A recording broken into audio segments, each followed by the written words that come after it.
नमस्कार, मेरा नाम आयुष राज द्विवेदी है और आप देखना शुरू कर चुके हैं प्रभात खबर का डिजिटल प्लेटफॉर्म। बिहार को लेकर कई बार चर्चा होती है। यहाँ की राजनीति, यहाँ के जातिगत समीकरण, 1990 के दौर में जिस समय कालखंड से बिहार गुजरा था और उसका असर आज भी ज़मीन पर देखने को मिलता है। आज भी जब हम बिहार से बाहर अन्य राज्यों में जाते हैं तो कई जगह हमें बिहारी कहकर संबोधित किया जाता है, यानी एक स्पेसिफिक नाम का टैग लगा दिया जाता है। मूवीज़ बनते हैं तो उसमें पान खाते हुए किसी भी दरोगा को बिहारी कह दिया जाता है। अन्य कई मुद्दों पर बिहार को अक्सर टारगेट किया जाता है, लेकिन आखिर ऐसा क्यों हुआ? इसके पीछे कारण क्या था? कब इसमें बदलाव आए? तमाम विषयों पर आज बात करेंगे और बात करने के लिए हमारे साथ बेहद ही खास मेहमान हमारे साथ मौजूद हैं। देश के जाने माने लेखक मृत्युंजय शर्मा जी, सर आपका बहुत बहुत स्वागत है। धन्यवाद आयुष जी, धन्यवाद। सर की कुछ दिन पहले एक पुस्तक आई थी, सर अपनी पुस्तक की नाम ब्रोकन प्रॉमिसेस। काफ़ी चर्चा का विषय था, बहुत अच्छे अच्छे उसमें मुद्दे हैं। आज उसी मुद्दों पर हम बात करेंगे। तो सर सबसे पहले तो आप पुस्तक के बारे में बताइए। तो ब्रोकन प्रॉमिसेस आप देखेंगे तो बिहार के प्रमुखता से 1990 से 2005 का जो पीरियड है उस पर है, लेकिन मैंने बिहार के फॉर्मेशन से लेके और 1990 तक भी जो प्रमुख घटनाएं हुई उस पर भी बात की है। जो बहुत बड़ी बड़ी घटनाएं हुई, चाहे आज़ादी के पहले क्या सोशल स्ट्रक्चर्स थे, आज़ादी के बाद जो जमींदारी उन्मूलन हुआ आप देखेंगे, सोशलिज्म समाजवाद का उदय हुआ, जेपी आंदोलन हुआ, फिर कांग्रेस की सरकार आई, उसका पतन हुआ, लालू जी का उदय हुआ, और फिर 90 से 2005 के बीच बिहार क्या था, क्या हुआ, उसके पीछे की चीज़ें की, जो भी हुआ आखिर हुआ क्यों, ऐसा क्या था कि बिहार इतना यूनिक बाकी सब स्टेट से अलग एक प्रकार से दिखने लगा, और उसके बाद फिर नीतीश जी के आने के बाद क्या बेसिक बदलाव हुए। तो इस पे मोटी मोटी पूरी बुक बेस्ड है। जो भी बिहार था, बिहार का जो अतीत रहा है काफ़ी स्वर्णिम रहा है, और वर्तमान तस्वीर भी जब हम देखेंगे तो चाहे वो ब्यूरोक्रेसी हो, इंजीनियरिंग सेक्टर हो, आईटी सेक्टर हो या जर्नलिज्म हो, तमाम सेक्टर्स में बिहारियों का आज भी दबदबा है। लेकिन यही बिहारी बिहार में रहकर वो उपलब्धि क्यों नहीं हासिल कर पाए? क्या कारण रहा इसके पीछे? बहुत लंबा मेरे ख्याल से कालखंड है जिसमें हम अपॉर्चुनिटीज़ नहीं क्रिएट कर पाए। लोग वही रहते हैं। आज आप देखिएगा, देश के दूसरे शहरों में जाएंगे या बाहर के देशों में जाएंगे तो आपको हो सकता है इसी बिहार से लोग वहाँ की कंपनीज को लीड करते हुए दिखे, यहीं के बिहार के इंजीनियर्स उसमें काम करते हुए दिखे, मैनेजर्स यहीं के दिखे, लेकिन चूंकि वो इंडस्ट्रीज़, वो अपॉर्चुनिटीज़ यहाँ क्रिएट नहीं हो पाई, इसीलिए लोग वहाँ पे नहीं रुके। उसके भी बहुत सारे कारण हैं, आप देखेंगे कुछ हिस्टोरिकल कारण जो मैंने बुक में भी जिक्र किया है।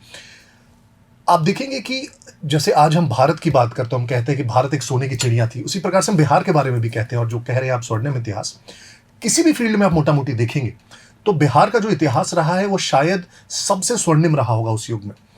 आप रिलीजन की बात करेंगे तो बिहार ही वो जगह है जहाँ से बुद्धिज्म, जैनिज्म निकला।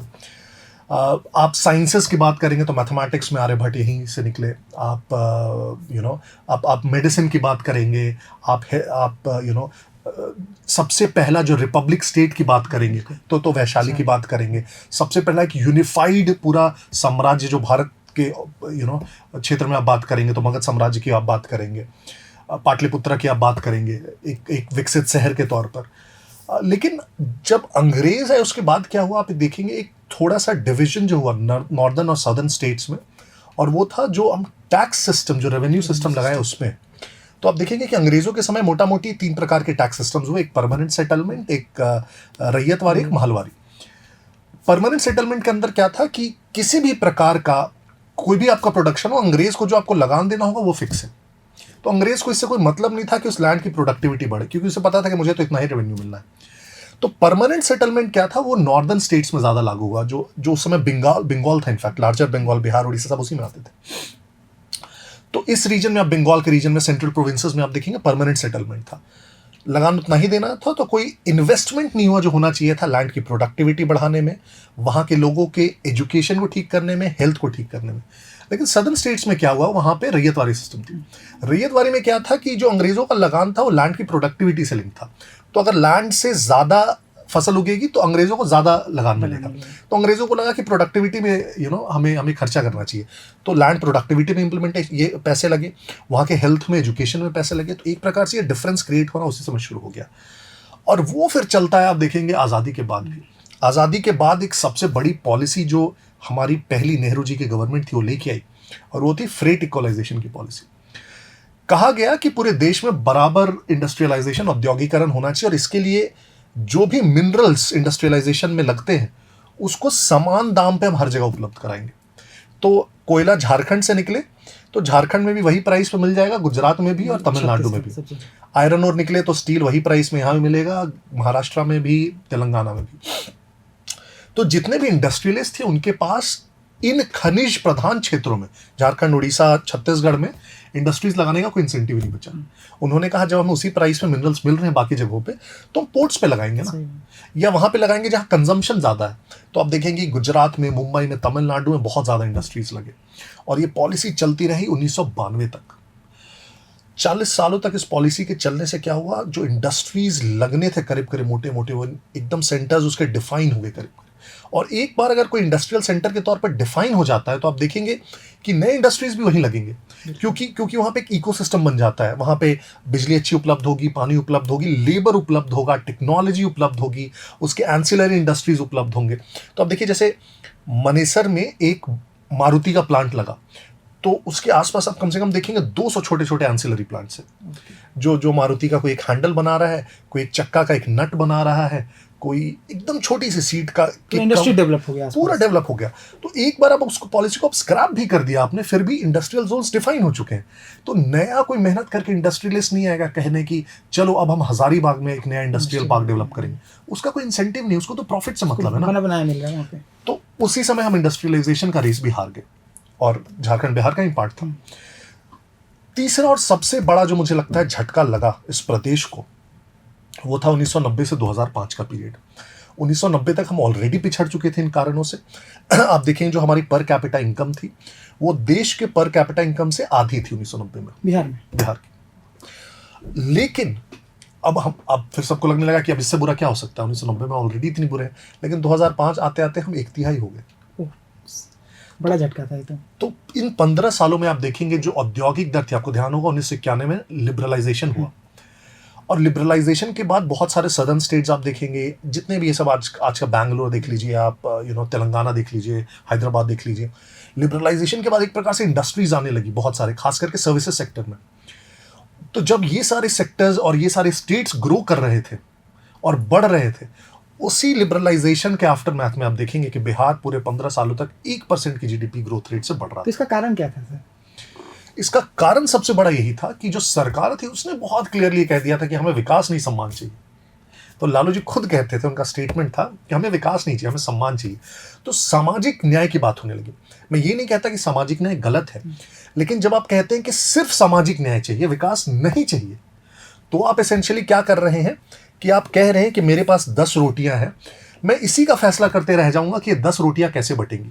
मैं इसकी कोशिश नहीं करूंगा कि ये 10 रोटी 20 रोटी हो जाए ताकि सबको ज्यादा मिल जाए। बांटने का भी तरीका डिफाइन कीजिए, लेकिन वो 10 को 20 भी बनाइए। लेकिन ये स्टेट ने नहीं किया। दूसरा, लालू जी ने अपने पर्सनल पॉलिटिकल गेन्स के लिए आप देखेंगे एक प्रकार की जो गोलबंदी हुई, जातीय गोलबंदी, और जिसको हम माई समीकरण के तौर पर जानते हैं, तो उनको लगा कि डेवलपमेंट का जो रास्ता है वो बहुत लंबा रास्ता है, विकास के रास्ते से जाएंगे तो पता नहीं कितना टाइम लगेगा, फिर सत्ता मिलेगी नहीं मिलेगी। उन्होंने कहा जातीय गोलबंदी का जो रास्ता है ये बड़ा सॉलिड है। अगर मैं एक ऐसा वोट बैंक बना लूं जो मुझे किसी भी हाल में वोट दे, मैं उसको गाली भी दे रहा हूं फिर भी मुझे वो वोट दे रहा है, तो मैं हमेशा सत्ता में रह जाऊंगा। तो उन्होंने वही किया। उन्होंने जातीय गोलबंदी इतनी स्ट्रांग की और एक जो डिवीजन क्रिएट करना होता है कास्ट में, आप देखेंगे 90 के दशक में जो डिवीजन क्रिएट हुआ खास करके अगड़ी और पिछड़ी जातियों में, जिसका आउटकम हुआ जो मैसेकर्स हुए, आप देखेंगे इतने नरसंहार हुए जो पूरे देश में और कहीं नहीं हुए। जातियां हर जगह आप देखिए, जातियां तमिलनाडु में भी, जातियां हमारे बगल के उत्तर प्रदेश में भी। लॉ एंड ऑर्डर हमारे बगल के उत्तर प्रदेश में बहुत खराब रहा उसी साल में। 90 में हम मानते हैं उत्तर प्रदेश में भी उतना ही ज्यादा दबंग थे और बाहुबली थे और मर्डर्स होते थे। जातीय नरसंहार कहीं नहीं हुए, सिर्फ और सिर्फ बिहार में। तो इसका कारण क्या था सर? क्योंकि लालू यादव जब बिहार में मुख्यमंत्री के तौर पर आए थे तो उन्होंने पिछड़े जातियों की गोलबंदी की थी, लेकिन धीरे धीरे उन पर टैग लगता गया कि वो MY तक ही सीमित रह गए। यादव और मुसलमान बिहार की राजनीति में ये फैक्टर काफ़ी महत्वपूर्ण रहता है, इसलिए बता रहे हैं। तो कैसे ये पिछड़े जातियों को गोलबंद करते करते ये सिर्फ 2 कम्युनिटी के बीच ही आकर फंस गए? करेक्ट। तो शुरुआत जब उन्होंने की बात करने की तो उसमें वो सबकी बात करते थे कि उसमें दलित हैं, पिछड़े हैं, वंचित हैं, जो भी हैं, जो भी समाज की मुख्य धारा से नहीं जुड़े हैं। तो यहां तक तो बहुत सही है नैरेटिव, लेकिन धीरे धीरे आप देखेंगे प्रैक्टिकल में एक होता है थियरी में तो हमने सबको इंक्लूड कर लिया। प्रैक्टिकल में उन्होंने क्या करना शुरू किया कि जितने भी गवर्नमेंट के एक तरह से आप बोल सकते हैं प्रोसीड्स, तो जो इंपॉर्टेंट पोजीशंस हैं, जितने भी आयोग है, निगम है, सब में आप देखेंगे धीरे धीरे जो उनके लोग जाने लगे वो उनकी जाति विशेष से जाने लगे। इनफैक्ट आप देखेंगे दलित्स को तो आप छोड़ ही दीजिए, उनको तो एक तरह से दरकिनार ही कर दिया गया। ओबीसी में भी आप देखेंगे तो सबसे पहला जो कॉम्बिनेशन की तरह बन के आया था वो यादव, कोयरी और कुर्मी, इनको अपर ओबीसीज हम बोलते हैं कि ओबीसीज में भी ये सबसे संपन्न जाति है। तो कुर्मी जाति से नीतीश कुमार जी आते थे। तो एक प्रकार से जब लालू जी की सरकार बनी थी तो इन ओबीसी जातियों को लगा था कि अब हमारा कम से कम से बढ़ेगा सरकार में, कुर्मियों कोयरियों को भी लगा। लेकिन आप देखेंगे 1994 में सबसे पहला जो आंदोलन हुआ लालू जी की सरकार के अगेंस्ट में ऑर्गेनाइज, वो कुर्मियों ने किया। वो इसलिए किया क्योंकि वो 4 सालों में उनको साफ साफ दिखने लगा कि ये जब बात करते हैं पिछड़ों की, तो पिछड़ों में तो 100 जातियां हैं बिहार में, वो 100 जातियों की बात नहीं करते हैं, वो एक जाति की बात करते हैं। करेक्ट। तो इसीलिए आप देखेंगे 1994 में कुर्मी महाचेतना रैली होती है गांधी मैदान में, जिसमें फिर नीतीश कुमार बाद में जाते हैं और एक प्रकार से वो विद्रोह कर देते हैं। मुझे लगता है नीतीश उसी समय शायद अलग हुए थे, लालू उसी के आसपास अलग हुए और एक प्रकार से नीतीश खुद को जोड़ना नहीं चाहते थे जाति विशेष से, लेकिन उन्हें लगा कि ये वो प्लेटफॉर्म बन सकता है जहां से वो विरोध का बिगुल फूंक सकते हैं हम लालू के खिलाफ। और वहीं से देखिए कि अब बाकी सारी जातियों ने करीब करीब, ठीक है बाकी जातियों का भी थोड़ा थोड़ा वोट आ जाता है, लेकिन आप अगर एक जाति विशेष टाइप देखेंगे तो और किसी जाति ने एकदम पकड़कर लालू जी को कभी भी इन 2 समूहों के अलावा आप देखेंगे नहीं चले। तो 90 के दौर में आखिर लालू जी को इतना सपोर्ट कहाँ से मिला? बैकग्राउंड कुछ तो सपोर्टिव होगा, कोई तो लोग होंगे जो लालू यादव को इतना सपोर्ट कर रहे होंगे। नहीं, एक तो सबसे पहले जो उनका इलेक्टोरल कॉम्बिनेशन बना यादव मुस्लिम्स का, यादव खुद करीब 14% है, मुस्लिम 16-17% है, तो एक 30-31% का कॉम्बिनेशन आपका बहुत सॉलिड बन गया। फिर बाकी जातियों से आप थोड़ा थोड़ा भी अगर वोट लेते आते हैं तो इतना फॉर्मिडेबल कॉम्बिनेशन है। और बिहार ऐसे भी इतना फ्रैगमेंटेड सोसाइटी रहा है कि अगर 35% वोट आ रहा है मतलब आराम से आप सरकार में रह सकते हैं। तो वहां से इलेक्टोरल इनविंसिबिलिटी जो बोलते हैं वो वहां से आई। दूसरा 90 में तो मुख्यमंत्री एक प्रकार से बन गए क्योंकि जनता दल की सरकार बनी, तो उन्होंने जोड़ तोड़ करके अपना को आगे कर दिया। लेकिन आप देखेंगे 95 के चुनाव उन्होंने अपने नाम पर लड़ा और जीता, राइट। तो 95 आते आते क्या हुआ कि एक प्रकार से वो राष्ट्रीय नेता के तौर पे उभर चुके थे। बहुत से थी उनकी, आपको ध्यान होगा 95 में संयुक्त मोर्चा की सरकार बनी, देवगौड़ा प्रधानमंत्री बने, उसमें उनका बहुत से था। फिर आई.के. गुजराल के प्रधानमंत्री बनने में उनका बहुत से था। 96 में वो जनता दल के राष्ट्रीय अध्यक्ष बन गए थे। और दूसरी बात, जब देवगौड़ा और आई.के. गुजराल प्रधानमंत्री बन रहे थे तो उन प्रधानमंत्री दावेदारों की रेस में खुद भी थे। लालू यादव, मुलायम सिंह यादव थे, लालू यादव, इनफैक्ट दोनों एक दूसरे को काटने में लगे हुए थे ताकि दूसरा यादव मेरे से आगे न निकल जाए। तो उस समय तक लालू एक बहुत बड़े नेता बन चुके थे, पिछड़ों के एक मसीहा के तौर पर उभर चुके थे। उन्होंने मंडल को भी बहुत तरीके से यूज किया। देखिए मंडल कमीशन की सिफारिशें लागू की वीपी सिंह ने, पूरे देश में लागू की, लेकिन एक प्रकार से उसका क्रेडिट लेना या उसको दिखाना कि मेरा इसमें रोल है। सबसे ज्यादा आप देखिए मंडल के खिलाफ प्रदर्शन या सबसे विरोध और सबसे ज्यादा जो हिंसाएं हुई वो आप देखेंगे कि बिहार में हुई।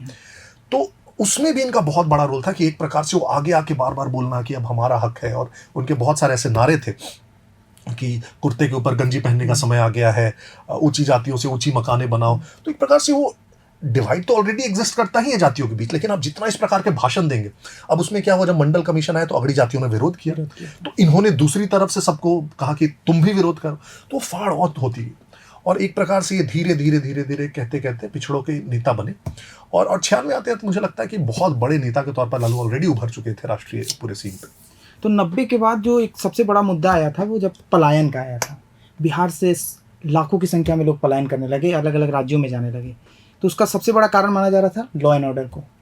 लालू यादव के राजनीति के दौरान, मुख्यमंत्री कालखंड के दौरान जिस तरह से पलायन बढ़ा और उसका असर ये रहा कि कई जिलों में, सबसे प्रभावित जिले जैसे सिवान हो गया, पूर्णिया हो गया, इस तमाम इलाकों में बाहुबलियों का प्रभाव बढ़ने लगा, जिसको संरक्षण खुद लालू यादव की पार्टी और उनके नेता दे रहे थे। तो कैसे इनका प्रभाव हुआ? क्योंकि देखिए लालू जी की जब सरकार बनी उसी 1990 में भी, तो उन्हें बहुत सारे निर्दलियों का समर्थन चाहिए था। और 1990 के चुनाव में आप देखेंगे तो 30 निर्दलीय चुनाव जीत कर आए थे। और ये 30 निर्दलीय करीब करीब अपने अपने क्षेत्रों के बाहुबली थे। इनफैक्ट 90 के दशक में बिहार में चुनाव के लिए अपना पर्चा दाखिल करने का ही मतलब होता था कि आप कोई बाहुबली अगर नहीं है तो आपकी इतनी हिम्मत नहीं होती कि आप चुनाव का पर्चा दाखिल कर दें। और उसमें आप जीत कर आ गए हैं तो इसका मतलब आप बहुत बड़े बाहुबली।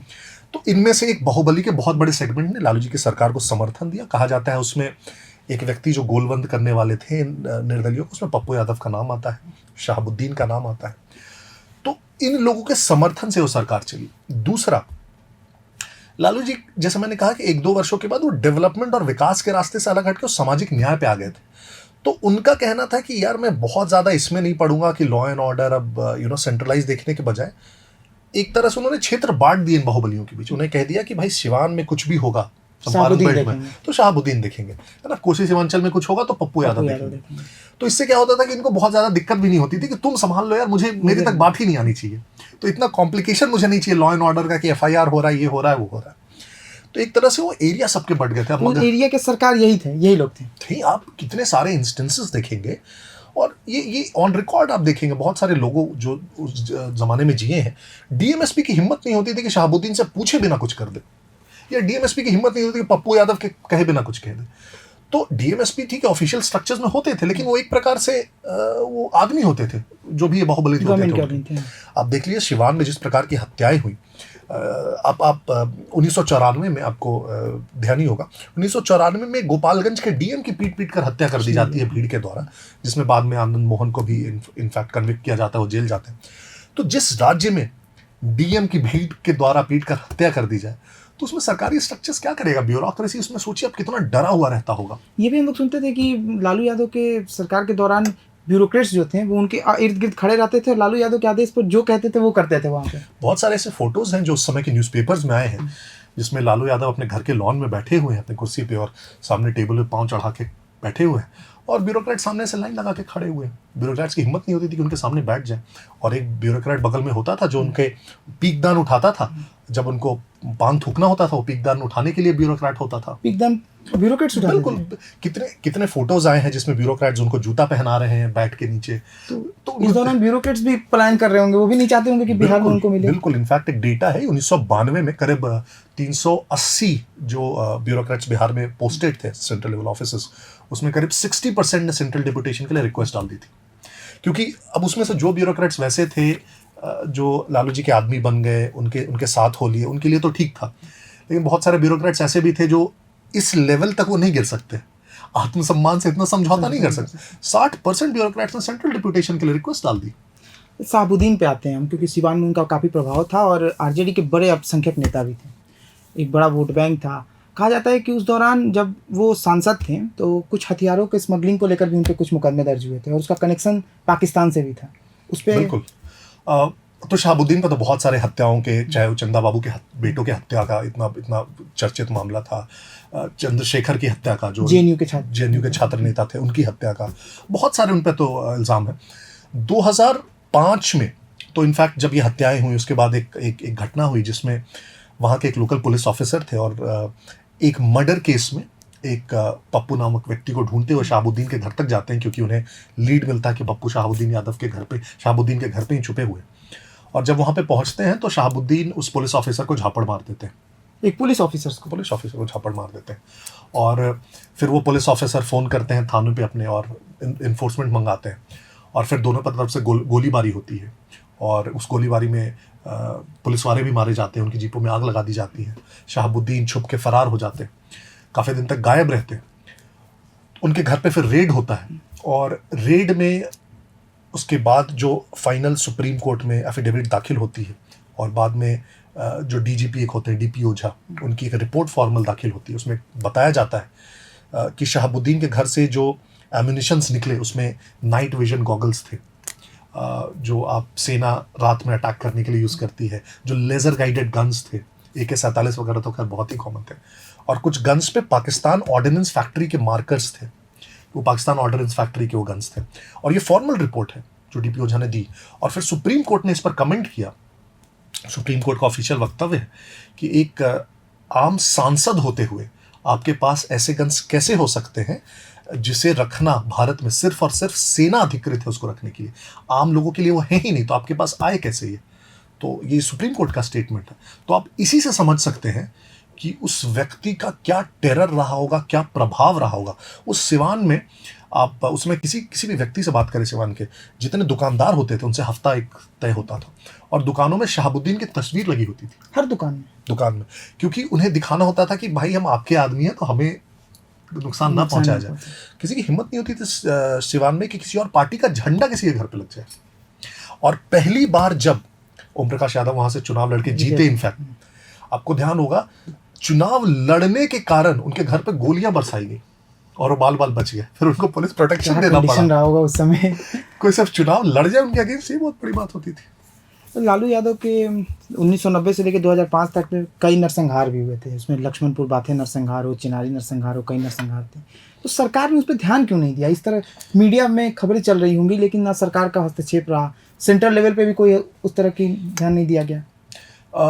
क्योंकि ध्यान देना नहीं चाहते थे। देखिए, जब जातीय डिवीजन इतना बड़ा होते जाएगा, एक दूसरे के खिलाफ इतना ज़्यादा रोष होगा, कटुता बढ़ते जाएगी, और वही बढ़ते बढ़ते, वही मैंने कहा कि जो जातीय नरसंहार है वो बिहार का स्पेसिफिक फीचर है। आप बोल सकते हैं कि लॉ एंड ऑर्डर 10 जगह और खराब थे देश में, लेकिन एक देश का आप कोना नहीं बसा सकते हैं जहां जातीय नरसंहार हुए हों आज़ादी से लेकर आज तक। तो अगर आज़ादी से लेकर 90 तक जातीय नरसंहार नहीं हुआ तो 90 के दशक में ही क्यों हुआ, ये भी समझना बहुत बड़ा important है। सवाल। और सिर्फ बिहार में क्यों हुआ, राइट? तो उसका रीजन ये था कि बहुत ज्यादा डिवीजन क्रिएट हो गया था, नक्सलाइट फैक्शंस एक्टिव हो गए थे, और उसमें सबसे ज्यादा जो एक्टिव था वो एमसीसी एक्टिव था। तो सबसे 90 के दशक का पहला नरसंहार आप देखेंगे तो 12 में होता है, 1992 में। उसके विरोध में जो ऊंची जातियां थी वो अपने सेना बनाती हैं। तो भूमिहारों ने रणवीर सेना बनाई, राजपूतों ने सनलाइट सेना बनाई, कुर्मियों ने अपनी सेना बनाई। एक समय पे 13 जातीय सेनाएं थी पूरे बिहार में, जो प्राइवेट सेना 13 जातीय सेना, सभी जाति की अपनी अपनी सेना, एक एक जाति की 2-2, 3-3 सेनाएं थी, क्या अलग अलग कंडीशन रहा होगा क्षेत्र। उस टाइम पे। और ये सेनाएं कोई छोटी सेनाएं नहीं थी, ऐसा नहीं था कि 10 आदमी की सेना। एक समय पे कहा जाता है कि रणवीर सेना के पास 17,000 आर्म्स थे। 17,000 आर्म्स थे। तो आप सोचिए इन सेनाओं का एक्सटेंड सोचिए। उसके बाद भी क्या होता है, आप नरसंहार को रोकना तभी चाहेंगे जब आप निष्पक्ष रहेंगे। जब आप एक पक्ष को समर्थन देने लगेंगे तो नरसंहार नहीं रुकेगा। अब बहुत बार क्या होता था, और ये बिहार में फीचर रहा, कि जब एक ऊंची जाति के गांव में नरसंहार होता था तो जितनी ऊंची जाति के नेता थे वो जाते थे, और जब एक पिछड़ी जाति के गांव में नरसंहार होता था तो पिछड़ी जाति के नेता चले जाते थे। तो सरकार भी इसमें पक्ष लेना शुरू कर दी। कोई इसको खत्म नहीं करना चाहता था। उसमें बंटवारा बढ़ रहा था। इनफैक्ट 1995 में ऑफिशियल है कि एमसीसी का एक एरिया कमांडर जो था, शायद राजू यादव अगर मैं नाम सही ले रहा हूं, वो लालू जी के साथ जीप में साथ में घूमा है कैंपेनिंग में। दूसरा, राबड़ी देवी जी का स्टेटमेंट है इनफैक्ट 1998 में 25 जनवरी को, 26 जनवरी की पूर्व संध्या पे के आर नारायणन, दलित राष्ट्रपति हमारे थे, आपको याद होगा, वो अभिभाषण अपना दे रहे थे 26 जनवरी की पूर्व संध्या पे। और उसी दिन जहानाबाद में एक नरसंहार होती है दलितों की बस्ती में, 23 दलित मारे जाते हैं। बहुत हंगामा मचता है इस पे कि राष्ट्रपति एक तरफ अभिभाषण दे रहे हैं और देश के गणराज्य के लिए, और दूसरी तरफ बिहार में दलितों की हत्या हो जा रही थी। तो बहुत क्रिटिसाइज किया जाता है। राबड़ी जी उस समय मुख्यमंत्री थी, क्रिटिसिज्म हुआ। 10 दिन बाद फिर एक बगल के गांव में फिर 11 दलितों के नरसंहार हो जाते हैं। तो और ज्यादा क्रिटिसिज्म होता है। केंद्र में वाजपेयी जी की सरकार थी, वाजपेयी जी की सरकार कहती है कि लॉ एंड ऑर्डर तो ध्वस्त हो चुका है, हमें इस सरकार को बर्खास्त करना पड़ेगा। तो राबड़ी देवी जी की सरकार को बर्खास्त कर देते हैं, लेकिन पार्लियामेंट में समर्थन चाहिए होता है कांग्रेस का इसको पास करने के लिए। कांग्रेस समर्थन देने से इनकार कर देती है। कांग्रेस सपोर्ट में आ गई थी, सपोर्ट में या सरकार में थी राज्य में। तो राबड़ी देवी जी फिर से चीफ मिनिस्टर बहाल हो जाती है। अब देखिए खेल, वो चीफ मिनिस्टर बहाल होती है, उसके 10 दिनों के बाद इस बार अगड़ी जाति के गांव में 30 अगड़ी जाति के लोगों की हत्या कर दी जाती है। और फिर राबड़ी जी से पूछा जाता है कि नरसंहार हुआ है, कि आप उस गांव में जाएंगी? तो कहती है कि नहीं, मैं उस गांव में क्यों जाऊंगी, वो उस जाति के लोग मेरे वोटर थोड़ी है। खुलेआम ये उनका रिकॉर्डेड स्टेटमेंट। तो जो सरकार इस प्रकार का पक्ष लेने लगे, वो कभी चाहते ही नहीं थे कि नरसंहार रुक गया, तो दोनों में अगर दोस्ती यारी होगी तो फिर उनको वोट कौन देगा। राबड़ी देवी जी का जिक्र आया तो सबसे पहले हमको समझना होगा कि आखिर लालू यादव से राबड़ी देवी फिर मुख्यमंत्री कैसे बनी। तो इस दौरान लालू यादव पे चारा घोटाला का आरोप लगा था, और एक इतने बड़े नेता जिनके पीछे एक जाति समूह का समर्थन हो, कई बाहुबलियों का साथ हो, उसे पुलिस गिरफ्तार कैसे करती है फिर पटना से? कई बार कहते हैं ना कि वो मतलब एक बोलते हैं कि सबका अंत आता है। मतलब चाहे कितना भी कोई, मैंने कहा कि 1996 तक तो ऐसे हो गए थे, और बहुत सारे बिहार में कहावत शुरू हो गए थे कि जब तक रहेगा समोसे में आलू तब तक रहेगा बिहार में लालू, है ना। गीत बनने लगे थे कि अब दिल्ली तो है बुलावे चढ़ैया करबा ना, तो मतलब उनकी दिल्ली चलिए, अब बिहार आपके लिए छोटा हो गया। लेकिन फिर वो डेस्टिनी बोलते हैं या कर्मा बोलते हैं, वो कैचअप कर लेती है। चारा घोटाला एक काफ़ी दिनों से चला आ रहा है, एक बहुत मैं कहूँगा संगठित घोटाला जो ऑलरेडी चल रहा था। पिछले ब्यूरोक्रेट ने शायद अगर देखा भी होगा तो उसको इग्नोर कर दिया होगा। 1996 में क्या होता है कि वीएस दुबे फाइनेंस सेक्रेटरी होते हैं बिहार में, और उसमें आप देखेंगे बिहार के सारे न्यूज़पेपर्स में अक्सर हेडलाइंस क्या होते थे हर दिन की, शिक्षकों की वेतन 6 महीने से लंबित है। 6 महीने से वेतन नहीं मिलता था। वेतन अगर किसी को 6 महीने लगातार समय पे वेतन मिल जाए तो समझ लीजिए आप सबसे खुशकिस्मत है वो। हम वही कहते हैं कि आज बहुत सारी चीज़ें जिसको हम फॉर ग्रांटेड लेके चलते हैं, उस समय मतलब किसी चीज़ को फॉर ग्रांटेड आप नहीं ले सकते थे। मुझे नहीं लगता कि 90 के दशक में किसी ने भी 3 साल में अपना ग्रेजुएशन पूरा किया होगा। कोई शायद आके अगर मुझे बता दे तो मैं सरप्राइज हो जाऊंगा कि 3 साल में शिक्षा ग्रेजुएशन। व्यवस्था पूरी बर्बाद थी। कोई भी एक अगर आके बता दे कि 3 साल में ही ग्रेजुएशन उसका हो गया तो मुझे खुशी होगी कि यार वो एक्सेप्शन है। शिक्षक के वेतन नहीं मिल रहा है, पुलिस वालों को वेतन नहीं मिल रहा है, इसका 1 साल से लंबित है, इसका 1.5 साल से लंबित है। तो वीएस दुबे उनको लगा कि वो लिखते हैं कि मुझे लगा कि यार एक तो ना हम कोई डेवलपमेंट का काम करते हैं, इंफ्रास्ट्रक्चरल कोई बड़ा काम, सैलरी तक नहीं दे पा रहे अपने लोगों को, तो पैसे का करते क्या है। तो उन्होंने एक प्रकार से एक चिट्ठी सारे डीसीज को लिखी कि थोड़ा अपने यहाँ का फाइनेंसेस चेक कीजिए क्या करें। उसी समय पशुपालन घोटाला में थोड़ा थोड़ा चर्चाएं शुरू होने लगी थी कि सेंटर से इनफैक्ट 1-2 रिपोर्ट्स आई थी कि थोड़ा सा सारे हेड्स में चेक किया जाए कि आपके एक्सपेंसेस है। और जब ये सारे डीसीज को चिट्ठी जाती है वीएस दुबे फाइनेंस सेक्रेटरी की तरफ से, तो चाईबासा में अमित खरे साहब वहाँ के डीसी थे तभी, जो कि पीएमओ में है, और वो वहाँ के ट्रेजरी पर रेड करते हैं और उस ट्रेजरी के रेड में वो सारे डिपार्टमेंट्स का एक्सपेंसेस इनकम चेक करते हैं। उसमें देखते हैं कि पशुपालन जो जो जो सेक्शन है उसमें जो जितना बजट है उससे 3 गुना खर्चा हो रहा है। तो उन्हें लगता है कि एक तो हम बाकी चीज़ों में कुछ खर्च ही नहीं करते, इसमें जितना बजट है उससे 3 गुना खर्च कर रहे हैं, ऐसा क्या कर रहा है ना। तो तुरंत चेक करना शुरू करते हैं कि क्या हो रहा है, और उसमें निकल कर आता है कि जितने भी उसके विल्स थे, वाउचर्स थे, सब फेक। एंड ये चाईबासा का है, फिर देवघर ट्रेजरी में, गुड्डा ट्रेजरी में रेड होती है, वहाँ भी ऐसा निकल कर आने लगता है, पैटर्न दिखने लगता है। फिर जब सेंट्रली इसको देखा जाता है तो समझ में आता है कि करीब करीब 900 करोड़ रुपए इस प्रकार से गबन कर लिए जा चुके 90 के दौर में 900 करोड़। 90 के दौर में 900 करोड़ तक ज्यादातर स्टेट्स का बजट नहीं था सालाना। तो 900 करोड़ का गबन करीब करीब हो चुका है इसमें। फिर वो बहुत बड़ा हो चुका होता है। अब होता क्या है, जब ये बात प्रेस में आ जाती है, अब लालू इसको छुपाने के लिए क्या कहते हैं, वो कहते हैं कि ये तो मैं नहीं पकड़वाया है ये घोटाला, तो मैं एक 1 मैन कमीशन बनाता हूँ जो इसकी जांच करेगा। तो उन्होंने एक 1 मैन कमीशन बनाया। कुछ दिनों के बाद जो 1 मैन कमीशन को हेड कर रहा था व्यक्ति, उसी का नाम आने लगता है सारा घोटाले में। तो फिर बहुत हंगामा होने लगता है। फिर हाई कोर्ट में पिटीशन दाखिल की जाती है। हाई कोर्ट फिर इसका जांच के लिए सीबीआई को सौंप देती है। तो यहाँ से उनके हाथ से फिर ये निकल जाता है। सीबीआई को सौंप देती है, लेकिन तब देवगौड़ा प्राइम मिनिस्टर थे और लालू घटक थे। तो लालू देवगौड़ा के ऊपर बहुत प्रेशर डालते हैं, लेकिन लालू और देवगौड़ा में थोड़ी सी अनबन थी। तो देवगौड़ा एक प्रकार से वो सीबीआई को हल्का सा यही इशारा करते हैं कि यू कीप गोइंग। तो सीबीआई उस पर काफ़ी आगे तक चली जाती है। फिर इनफैक्ट देवगौड़ा प्रधानमंत्री से हट जाते हैं, आई के गुजराल आ जाते हैं। वो लालू के काफ़ी करीबी थे। पहली बार गुजराल को लालू ने ही राज्यसभा भिजवाया था पटना से। उनको ऑफर देते हैं कि जहाँ से भी चुनाव लड़ना है आपको, बिहार में मैं चुनाव लड़वाऊंगा। लेकिन तब तक बात इतनी आगे बढ़ चुकी थी कि किसी एक व्यक्ति के हाथ में नहीं थी, एक नेशनल न्यूज़ बन चुकी थी।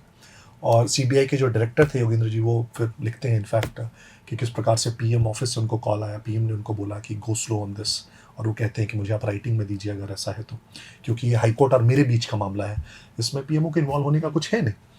और फिर काफ़ी बड़ा हो चुका था, और एक प्रकार से जब वो दिखने लगा कि इन्वॉल्वमेंट है इनकी प्राइमा फेसी, फिर गवर्नर से परमिशन लिया जाता है उनको अरेस्ट करने का। और आप सोच लीजिए 97 में जब किसी को मतलब जब इतने उनके जो शागिर्द थे उन्हीं से सब डरते थे, तो लालू की तो कोई सोच ही नहीं सकता था कि लालू को कोई हाथ लगा सकता है या लालू पे कोई उंगली डाल सकता है।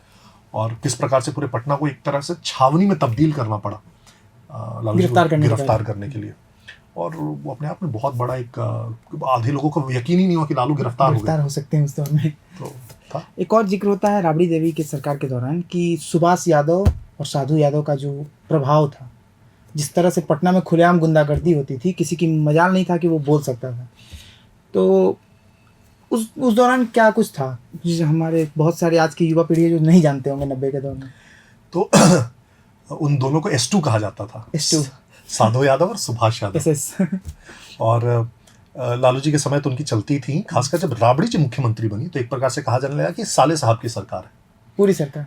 हाँ, क्योंकि राबड़ी जी असाक्षर थी, उनको तो कुछ पता भी नहीं था, तो उनको तो जबरदस्ती वो किचन में थी, तो उनको लालू जी ने कहा मुख्यमंत्री तो बनना है, तो उनको बनना बन गई। तो बहुत बहुत धन्यवाद मृत्युंजय जी, समय निकालने के लिए, प्रभात खबर के डिजिटल न्यूज़ रूम में आने के लिए। आगे की तमाम बड़ी खबरों के लिए आप बने रहिए प्रभात खबर के डिजिटल प्लेटफॉर्म के साथ। प्रभातखबर.com, विश्वास वही, रफ्तार नहीं।